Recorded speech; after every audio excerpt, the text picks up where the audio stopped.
Trump's senile infantilism, at the best scenario, is still under attack of harsh reality. His art of negotiation, in all critical situations, lived by four legs, and the result turned out to be not just what Trump originally hoped for, but diametrically opposite. This was the case with DPRK, Iran, but especially Moscow. As many remember, Trump loudly and with emphasis announced the withdrawal of US troops from Syria, but the trick is that such things must be done either by all foreign troops at the same time or not at all. The ex-Minister of Defense, General Mattis, tried to explain this to him, but how it all ended, it's better not to remember.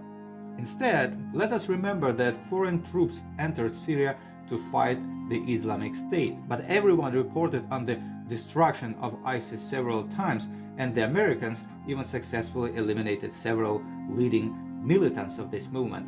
But nevertheless, Moscow did not withdraw anything from there at all and did quite the opposite. This means that Russia got in there not because of ISIS particularly.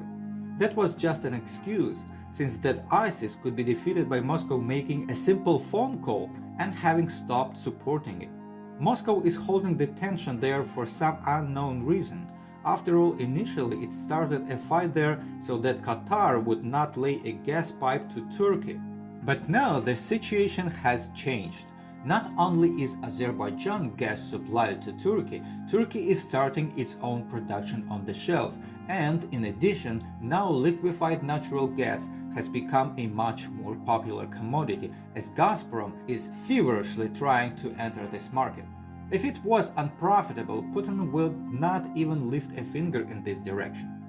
And now it turns out that Syria, the same way like Crimea with a piece of Donbass, is becoming a suitcase without a handle. Nevertheless, just giving up everything is also impossible, since it will be perceived by the rest of the participants in the operation in Syria as weakness, with all the ensuing consequences for the authority of Moscow, and as we know, show off there is the most important thing.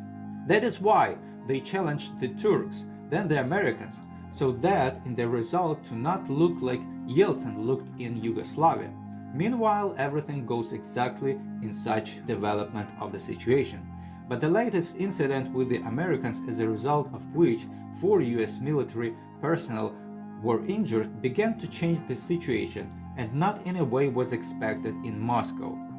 As reported by AR agency, the United States sent additional forces to Eastern Syria, including armored vehicles, radar systems, and what is most unpleasant for Russian Federation, US significantly increased the participation of its combat aircraft.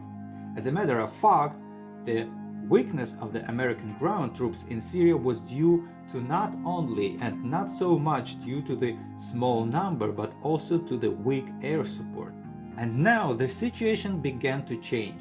Moreover, if the withdrawal of troops was advertised by Trump as his personal achievement, now everything is being done quietly and in a business-like manner, which means that the military works without looking back at the Trump, but simply having received the approval of the military command. But the Turks also have old scores with the Russians there, and therefore soon it will be quite interesting there.